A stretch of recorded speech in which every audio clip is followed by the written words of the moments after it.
اب صاحب کہتے ہیں کہ صاحب IMF اور فلاں فلاں وہ پاکستان کے ساتھ تعاون چھوڑ دیں گے، اس کی مدد نہیں کریں گے، ناراض ہو جائیں گے۔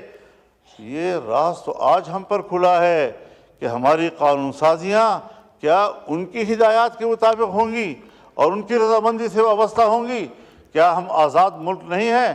اور اگر آزاد نہیں ہے تو کہہ دیا جائے کہ ہم واقعتاً غلام ہیں، پھر ہم جانیں اور غلامی جانیں کس طرح پاکستان پر آپ غلامی مسلط کرتے ہیں۔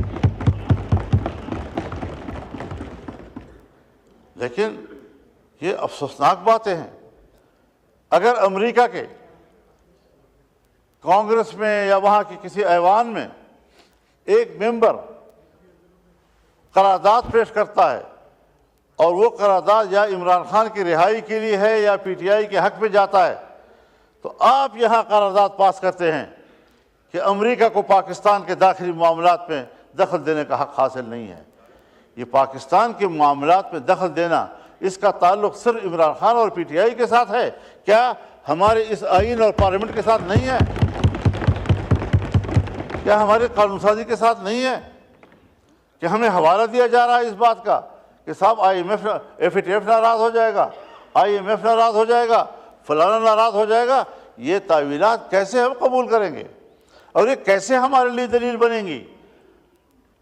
اس حوالے سے پورے ملک بھر میں ایک شدید قسم کی ناراضگی پائی جا رہی ہے، اور ہم رفتہ رفتہ اس بات کی کوشش کر رہے ہیں کہ کسی تلخی کی طرف ہم نہ جائیں، کیونکہ پاکستان اس کا متحمل ہمیں نظر نہیں آ رہا ہے آج کے حالات میں۔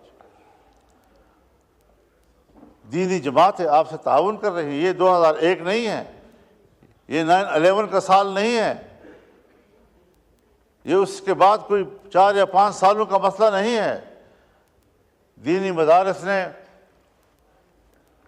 23-24 سال ثابت کر دکھایا ہے کہ ہم پاکستان کے ساتھ کھڑے ہیں، ہم آئین کے ساتھ کھڑے ہیں، ہم جمہوریت کے ساتھ کھڑے ہیں، ہم قانون کے ساتھ کھڑے ہیں۔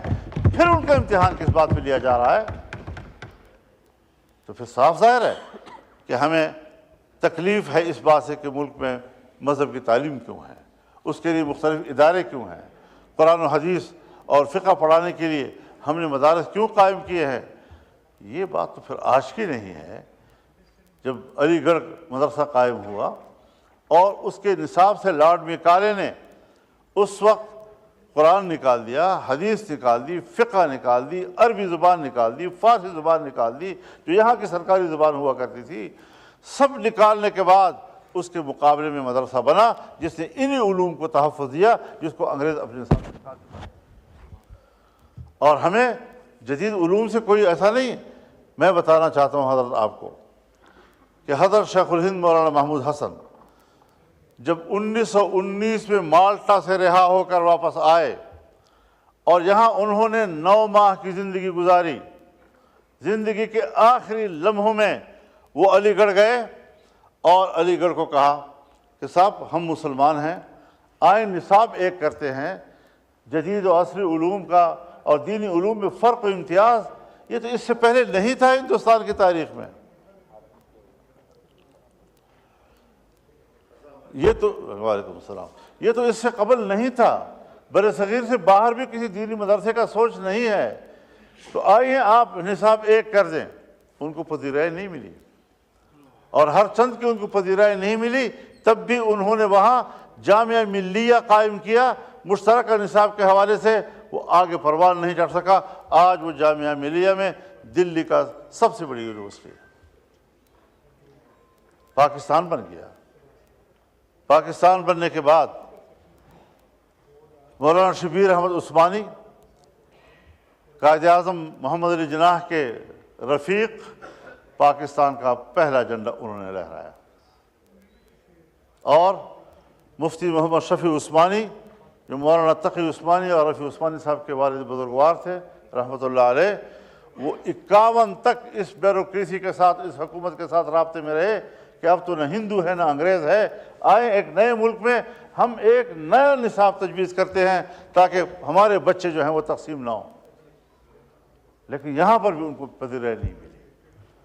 اب دینی مدرسے کے نصاب کو قبول نہ کرنا، یہ پاکستان کی ابتدا سے لے کر آج تک ہماری بیوروکریسی اور ہماری اسٹیبلشمنٹ کی ایک ذہنیت ہے، اور وہ ذہنیت کار فرما ہے جس کو آج 9/11 کے بعد ایک نئی سپورٹ عالمی سطح پر مل رہی ہے، اور وہ کسی طریقے سے بھی مدارس کے نظام کو تہس تہس کرنا چاہتے ہیں۔ کیوں کر رہے ہو؟ ہم نے تو جدید علوم کا انکار نہیں کیا۔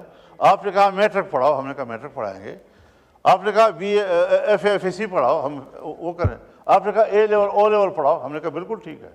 آپ نے کہا کہ یونیورسٹیوں میں جو مضامین پڑھائے جاتے ہیں کم از کم 3 مضامین کا آپ کے بچے امتحان دے دیں تو اس کے بعد ہم آپ کو BA اور MA کے گریجویشن کے سرٹیفکیٹ آپ کو مہیا کر دیں گے، ڈگریاں مہیا کر دیں گے۔ حضرت ہم نے اور ہمارے بچوں نے آپ کے سکولز یونیورسٹیز کے بورڈ میں امتحانات دیے ہیں۔ میرے تعلیمی ادارے کے بچوں نے جب آپ کے بورڈز کے اندر امتحان دیے تو پہلی پوزیشن بھی دینی مدرسے کے طالب علم نے لی، دوسری پوزیشن بھی دینی مدرسے کے طالب علم نے لی، اور تیسری پوزیشن بھی دینی مدرسے کے طالب علم نے لی۔ آئے شرح دیکھ لیں، ہمارے بچے، علماء اور مدارس کے بچے کس شرح کے ساتھ کالج پڑھ رہے ہیں اور اسکول پڑھ رہے ہیں اور یونیورسٹی میں جا رہے ہیں، اور آپ اپنی بھی شرح دیکھ لیں کہ آپ کے بچے کتنے مدرسے میں آتے ہیں اور مدرسے میں قرآن و حدیث کے علوم حاصل کرتے ہیں۔ ہم تو آج بھی میں تو جدید علوم اور قدیم علوم اور عصری علوم اور دینی علوم اس کے فرق کو تسلیم ہی نہیں کرتا۔ اس کی ضرورت کیا ہے؟ کیا حضرت نوح علیہ السلام کے پاس لکڑی کا علم نہیں تھا؟ اور لکڑی کا علم تھا تو کشتی بنائی نا۔ کیا حضرت داؤد علیہ السلام کے پاس لوہے کا علم نہیں تھا؟ لوہے کا علم تھا تو آپ زرہ بناتے تھے، آپ خود بناتے تھے۔ یوسف علیہ السلام، کیا ان کے پاس علم ریاضی اور حساب کتاب اور معاشیات کا علم نہیں تھا؟ تبھی تو انہوں نے خود پیشکش کی کہ مصر کی معیشت کو بہتر بنانے کے لیے اجعلنی علی خزائن الارض انی حفیظ علیم، مجھے اس کے خزانے کا نظام دیا جائے، میں بہت اچھا اس نظام کو جاننے والا ہوں۔ اپنی خدمات خود پیش کی۔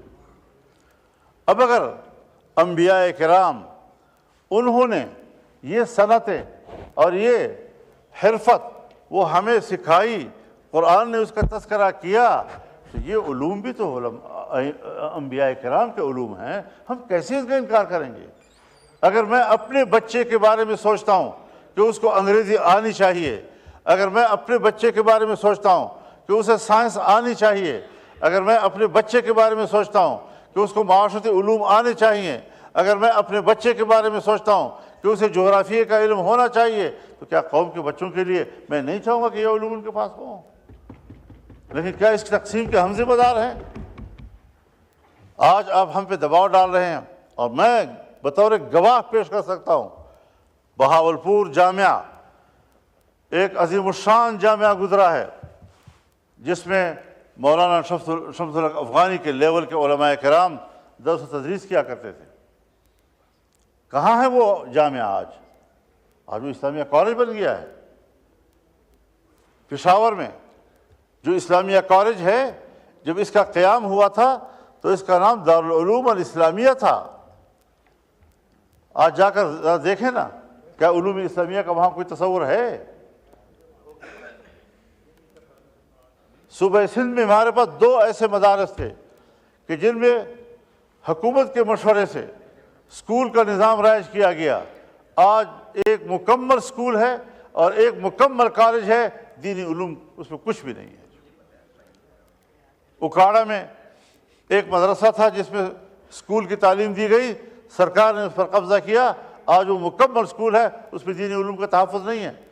تو جب ہمیں تجربہ ہے کہ جہاں جس مدرسے میں آپ آ گئے تو پھر وہ ایک وہ بدو کا خیمہ بن جاتا ہے، سر اندر کیا اور اس کے بعد پورا اونٹ اندر اور بدو باہر۔ اس طریقے سے آپ کے رویے ہیں دینی علوم کے ساتھ، کیسے ہم اعتماد کریں؟ ہم اپنے مدارس کے حریت و آزادی کو ہر قیمت پر برقرار رکھنا چاہتے ہیں، لیکن ملک میں قانون سے ماوراء زندگی نہیں گزارنا چاہتے۔ ہم ایک قانون کے تحت رجسٹر ہو کر رہنا چاہتے ہیں۔ رجسٹریشن اچھی چیز ہے۔ آپ کہتے ہیں کہ مدارس جو ہیں وہ مین اسٹریم میں آئے تو رجسٹریشن ہی کے ذریعے سے آئیں گی نا. اور یہ کہنا کہ چونکہ تعلیمی ادارے ہیں لہذا تعلیم کے ساتھ ہونے چاہیے، تو کل کوئی ہیلتھ کی دنیا میں رفاہی کام کرے گا، ایک NGO بنائے گا، پھر اس کو وزارت صحت کے ساتھ وابستہ ہونا چاہیے. رجسٹریشن کا ایک ہی ادارہ ہے، بنا ہے انگریزوں کے زمانے سے آج تک ہمارے پاس موجود ہے، اور اسے کوئی مداخلت آج تک نہیں کی. لیکن اگر ہم ایک باقاعدہ ڈائریکٹریٹ جنرل فار مذہبی تعلیم، اس کا ایک ڈائریکٹریٹ بناتے ہیں، ایگزیکٹو آرڈر کے تحت بناتے ہیں، اس کا معنی یہ ہے کہ یہ رجسٹریشن وزارت تعلیم سے محض منسلک نہیں ہوگی، محض ڈاکخانہ نہیں ہوگا، بلکہ دینی مدارس کے اندر مداخلات کا راستہ بھی آپ نکال رہے ہیں. اب آپ اگر زور دیتے ہیں محض ایک ایگزیکٹو آرڈر پہ، اگر آپ زور دے رہے ہیں محض ایک معاہدے پہ جس کی خلاف ورزی خود حکومت آج تک کر چکی ہے، اور اس کے لیے آپ وہ جو مسلمہ دینی مدارس ہیں اور مسلمہ تسلیم شدہ دینی مدارس ہیں، مسلمہ بورڈز ہیں ان کے، آپ ان کے نظام کو خراب کر رہے ہیں، رجسٹریشن ان کی نہیں ہونے دے رہے، تو یہ تو نہیں ہو سکتا کہ آپ رجسٹریشن نہیں کریں گے تو مدرسہ ختم ہو جائے گا. میں ایوان میں کہنا چاہتا ہوں، آپ آج نہیں 100 سال تک بھی رجسٹریشن نہ کریں اور نہ کریں، خدا کی قسم دینی مدرسہ زندہ رہے گا، برقرار رہے گا انشاءاللہ. آپ بینک اکاؤنٹ نہ کھولیں ہمارے، انشاءاللہ پیسے آئیں گے. 5 تنظیمیں تھیں، 5 بورڈز تھیں، اس کے بعد پتہ نہیں 20-25 بنا دی گئی، جس کا نہ 2004 کے حوالے سے کوئی کردار، نہ 2010 کے معاہدے سے کوئی کردار، اور نہ ہی اس کا کوئی ابھی جو ہماری قانون سازی ہو رہی تھی اس سے کوئی تعلق. الیکشن سے پہلے جب PDM کی حکومت تھی تو میں نے جناب وزیر اعظم کی خدمت میں عرض کیا میاں شہباز شریف صاحب سے کہ یہ ایک مسئلہ ہے، الجھا ہوا ہے، اس کو پورا کریں. انہوں نے حامی بھری، بات چیت ہوئی، مدارس تنظیمات مدارس کے تمام قائدین کو بلایا گیا، ان کی مشاورت و مشارکت کے ساتھ اصول طے ہوئے، اور ہم نے اپنے موقف میں لچک دکھائی کہ ہمیں اعتماد میں لیے بغیر، ہم سے اجازت لیے بغیر آپ نے ہماری تنظیموں کو توڑا، اور وہ تنظیمیں کہ جن کو ہم نے تسلیم نہیں کیا سو مدارس آزاد ہوں گے، چاہے ادھر رجسٹریشن کرائیں چاہے سوسائٹی ایکٹ کے تحت کرائیں. ہم نے لچک دکھائی اس میں، اور اس پر جناب وزیر قانون جناب تارڑ صاحب ان کی طرف سے ڈرافٹ بنا، اور جس طرح معاہدہ ہوا تھا اسی کے مطابق ایک ڈرافٹ آیا اور یہاں ایوان میں پیش ہوا.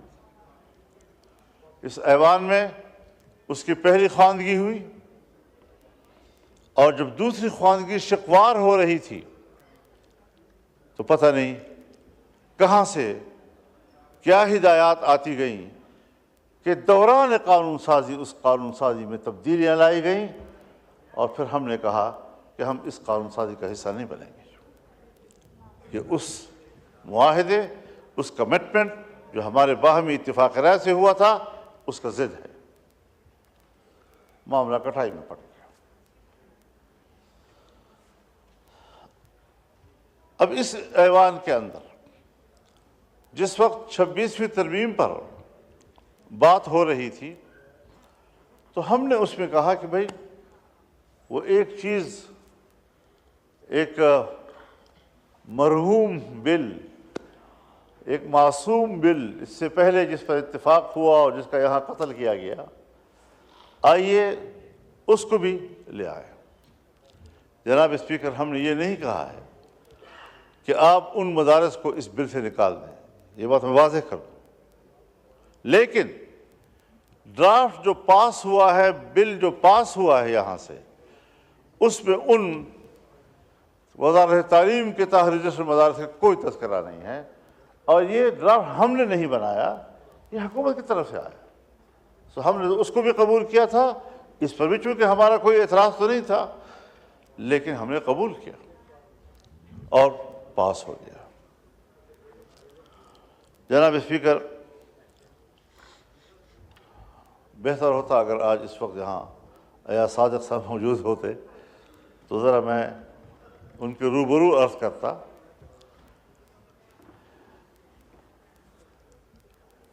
یہاں 20 اکتوبر